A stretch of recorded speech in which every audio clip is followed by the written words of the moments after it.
Okay, I'm here at the Murrieta graveyard. It's an old historic graveyard here. I felt like it would be a good idea to come here and do a little reflecting and try to develop a little bit of humility. I just almost got bitten by a rattlesnake down in the riverbed that some people say is cursed. Some people say it's a sacred site. It's a unique site, though, and you need to respect places like that. Maybe I wasn't showing enough respect for it because I was marching along very cavalierly, and a huge rattlesnake curled up right next to the trail. Didn't even see it, and it rattled just a second before I walked past it. So that put the fear of God into me a little bit, and I thought I'd come down here and reflect here at the Murrieta graveyard. The monks, they used to keep human skulls in their cells so they could always reflect on death and on their own mortality. So this is a good place to do that here. Historic graveyard here in Murrieta. There's graves here from way back to the early 1800s.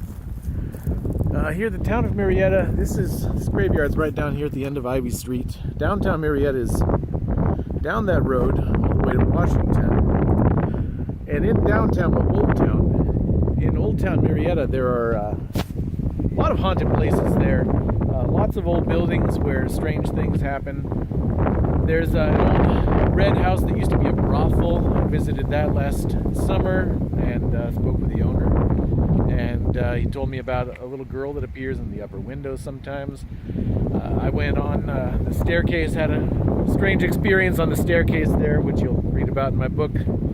There is also a haunted grain tower that they say a little girl haunts the top window of that grain tower. Lots of mysteries here. And right here in the graveyard, right here, my buddy Grant came here when he was in high school. Went to high school not far from here. He and his friends, they just gotten out of a high school dance, and they were straight and narrow. They didn't drink or do drugs or anything. But after the dance, they just wanted to hang out. Someone said, "Hey, how about we go to the graveyard? It'll be a fun little adventure." And it's at night, of course, the place is all locked up. And so they came down here and they hopped the fence right here. They climbed over and they just went and sat among the graves and hung out.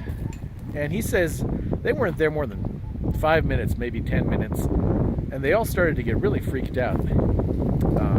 They didn't even have time to tell a ghost story, or nobody had time to make out with anyone, flirt with anyone. Everyone really started to freak out. And again, they weren't drinking alcohol, smoking pot, nothing like that. But they felt like just that they had gone into a different sort of space, and they didn't want to be here. So they all came running out, climbed back over this fence, and came running out, got back into their car. And then they looked at the clock on the car, and it was 2 hours later. So my buddy Grant, he swears that there's a time warp in this graveyard somewhere.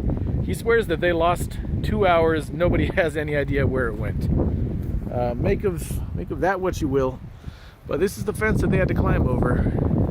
But at the very least, graveyards, again, we want to talk about respecting sacred spaces. The word for a graveyard in many languages, it is the holy ground. So it's a place that you come to meditate on your loved ones who passed on and on your own mortality. And that's what I'm going to do, so I'll stop recording this. But almost getting bitten by a huge rattlesnake is the kind of thing that will really makes you think. Again, some of these places are really ancient, and we really need to respect them. We can't just go poking around without showing respect to those old traditions.